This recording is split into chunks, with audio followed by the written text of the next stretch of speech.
Hello everyone. All right, so this video is gonna sound and feel a bit different, folks, because long story short, there's a massive leak in my studio and I can't do anything in there, so this is being recorded from my kitchen. Anyways, it's about that time to take a look at some really amazing cards that I think more people should be running in their builds. Here at the Jank Center, we specialize in janky, budget, and underutilized cards, and today we've got 10 spicy selections that are all under $1. As per usual, this video is brought to you by the EDH Jank Center, your source for everything Commander and everything Jank, and I am your host, Jordan. Now let's get into it. Our first card up today is Delirium, one in a black-red instant from Mirage. I think it's Mirage. It is Mirage. I'm gonna read the Oracle text because it's an old card. Cast this spell only during an opponent's turn. Tap target creature that player controls. That creature deals damage equal to its power to the player. Prevent all combat damage that would be dealt to and dealt by the creature this turn. So if you know me at all, you know I absolutely love a little spicy combat trick, and I had never seen this card before in my life. For just 3 mana, we can tap down a threatening creature and have it deal damage equal to its power to its controller. Tap down effects aren't typically found in Rakdos colors, so I'm really happy to have stumbled upon this. Just imagine tapping down anything from a Ghalta to a pumped up almighty Brushwag and dealing a ton of damage to an opponent's face. And you never even had to go to combat once. I really like this for forced combat decks that are now facing down someone 1v1. I feel like holding this up and activating it at the right time could definitely flip the game in your favor. All right, now let's move on to Spectacular Showdown. 1 in a red sorcery from Commander Legends Battle for Baldur's Gate. Put a double strike counter on target creature, then goad each creature that had a double strike counter put on it this way. Until your next turn, those creatures attack each combat if able, and attack a player other than you if able. It has an overload cost of 4 red, red, red. You may cast the spell for its overload cost. If you do, change target in its text to each. Basically meaning we're gonna put a double strike counter on each creature and goad them all if we pay the overload cost. So obviously we're staying in the forced combat realm here, and anyone who knows me or has watched the channel like at all knows I am just a sucker for anything that forces my friends to attack each other and not me. So this little sorcery from Baldur's Gate is no exception. So first of all, only casting this for 2 mana can do some sneaky good work, because if you're consistently goading creatures through other means, giving one of those creatures a double strike counter, which is permanent by the way, is a really awesome way of dealing more damage or forcing more blocks. And then if you overload this thing, it just becomes all out chaos, which does include your own stuff, but I'm honestly here for a little bit of chaos and fun, especially when you're playing with friends. All right, let's come on down to Captain's Claws. 2 colorless mana, artifact equipment from Oath of the Gatewatch. Equipped creature gets +1/+0. Whenever equipped creature attacks, put a 1/1 white core ally creature token onto the battlefield tapped and attacking, and the equipped cost is 1. All right. I promise I will stop talking about forced combat-esque things, but this is only forced combat adjacent, if that makes you feel any better. And I know you're reading this card and thinking, how could this possibly be part of a forced combat or combat trick build, Jordan? You're a fool. You're an absolute heretic and heathen. First of all, I don't like that you're thinking about me that way. But second of all, I'm gonna point you in the direction of Slicer Hired Muscle. A weird little synergy that I discovered with this commander while I was brewing it is that even if Slicer is equipped with this equipment and is controlled by one of our opponents, we still control the equipment and thus are the ones that make a tapped and attacking token. Meaning when our opponent attacks with Slicer, we'll get to put a tapped and attacking token onto the battlefield and point it at whomever we'd like. Pretty sweet, and on top of that, it provides a cheeky little power buff, and outside of Slicer builds, this just lets us make free tokens every turn if we can get a swing in, and that's generally pretty good and can be used in a lot of different ways. So yeah. Captain's Claws, everybody. Okay, up next we got Void Mage Husher, 3 in a blue creature human wizard from Time Spiral. It has flash. You may play this spell anytime you could play an instant. When Void Mage Husher comes into play, counter target activated ability. Mana abilities can't be targeted. Whenever you play a spell, you may return Void Mage Husher to its owner's hand, and it's a 2/2. Okay, so first of all, the 4 mana cost is a bit hefty, but this is what you'd pay for a rewind, so stop yelling at me.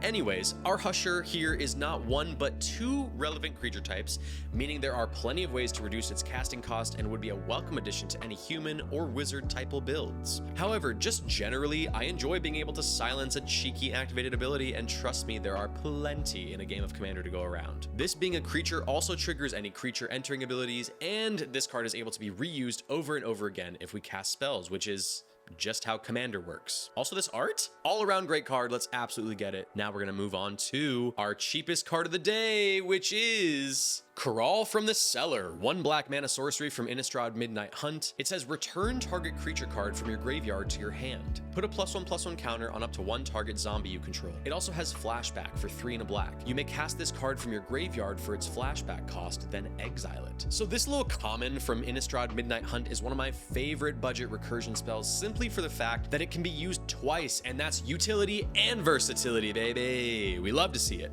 For 1 mana, we get a valuable creature back to our hand. Then if we need to use it again, we can pay that flashback cost and return something else to our hand. Oh, and if you're running zombies, then you can make one a little extra beefy. So what's there not to love here? A beautiful little slew of abilities, all in a less than 10-cent package. That's the Jank Center special, baby. Let's go. Moving on to Grafted Identity, 2 blue enchantment aura, again from Innistrad Midnight Hunt. As an additional cost to cast this spell, sacrifice a creature. Enchant creature. You control enchanted creature. Enchanted creature gets +1/+1. I literally just said enchanted creature like so many times. But bro, what? This is another fave from Innistrad Midnight Hunt. A little theft ability for 7 cents? I'll absolutely take that. On top of how cheap it is on the wallet though, I think that the sacrifice clause actually isn't really a drawback. Maybe you're running a theft build wherein you've already stolen a different creature. Now you can sack it to this to prevent your opponent from ever having it, and then taking control of another one of their creatures with Grafted Identity. Or maybe you're running a deck with a lot of death triggers and need cards that synergize with that. This lets you trigger some of those abilities while still letting you control the mind of one of your opponent's creatures. Oh, and there's a little power buff to boot. So yeah. Now we're moving on to our most expensive card of the day. It is Dead Bridge Chant. 4 black-green enchantment from Commander 2019. Sorry, Commander 2020. Sorry, guys. I'm normally on top of it with these set names, but you know, extraneous circumstances are scrambling my brain a bit. Anyways, when Dead Bridge Chant enters the battlefield, put the top 10 cards of your library into your graveyard. At the beginning of your upkeep, choose a card at random in your graveyard. If it's a creature card, put it onto the battlefield. Otherwise, put it into your hand. So while this is best used in graveyard decks, I think that last ability is useful in most creature-based or sacrifice builds too. This lets you return a creature straight back to your field to be used in whatever way your deck needs. The value here is really great, and if it's not a creature you're returning, you'll be getting stuff back to your hand like lands, removal spells, and the list goes on and on. And then if you are in a graveyard deck, then man, oh man, it's even better and even more synergistic. Sure, it's a narrow color identity, but if you're in these colors, I think you should definitely have a copy of this. All right, and now let's take a look at Shunt. 1 red instant from Darksteel. Change the target of target spell with a single target. Saying Shunt feels like I'm cussing, but like I'm not. Anyways, here we've got an older version of spells like Deflecting Swat and Bolt Bend. And listen, are those cards objectively better?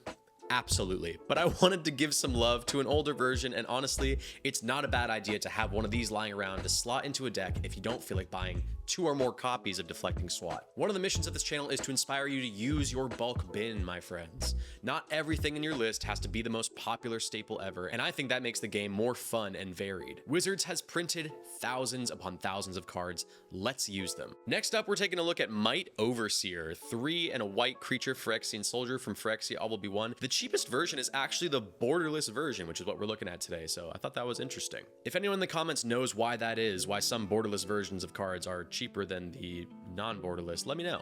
I'm curious. It has First Strike. As long as it's your turn, creature tokens you control get +1/+0 and have First Strike. You can pay 3 in a Phyrexian mana, which means you can just pay 2 life instead of the colored mana. You can create a 1/1 colorless Phyrexian Might artifact creature token with Toxic 1, and this creature can't block, and it's a 4/2. Dude, this card just balls out in token decks.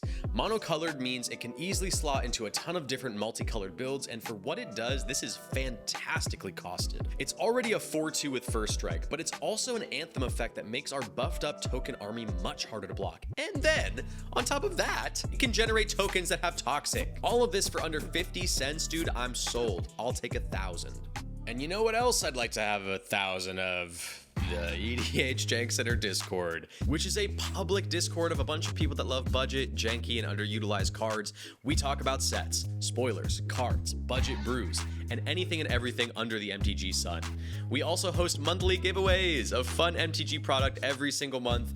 Patrons of the channel get an additional entry in giveaways, but you do not need to be a patron to get in on the action. So if any of this sounds appealing to you, the link is in the description and I'll see you in there. Oh, and by the way, the giveaways consist of whole decks, of given away packs, we've given away altered singles. It's been really fun so far, and if you want to make some new friends and play some games, talk about some cool budget builds, you should absolutely join. It's honestly one of of the highlights of my day, checking up on the Discord every day. Anyways, without further ado, let's get on to our last card of the day, which is Vampiric Link. 1 black mana enchantment aura. This is from Planar Chaos. It has enchant creature. Whenever enchanted creature deals damage, you gain that much life. So this is a cheeky little aura, which is much more relevant now that there's a ton more enchantment and aura synergies in the format thanks to Wilds of Eldraine, that gains us life by giving the creature lifelink. Except I'm wrong, because this text nor the oracle text stipulate anything about lifelink. So if we attach this to a creature that already has lifelink, we'll be getting both the life gain off of lifelink, but also off of the vampiric link itself. In other words, double the life gain, folks.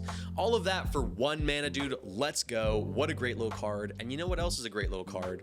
Me, because I'm about to end this video. Guys, this is the end of the video. Thank you so much for watching. If you enjoyed this content, make sure you give it a like, subscribe to the channel, and comment down below what cards you want to be covered in the next video. Did I miss anything? What are your favorite cards under $1? I'm always down there in the comments interacting with you guys, so come on down and have a chat with me. Oh, and don't forget to join the Discord if that suits your little fancy. All right, guys, that's it for me. I will see you on the next video.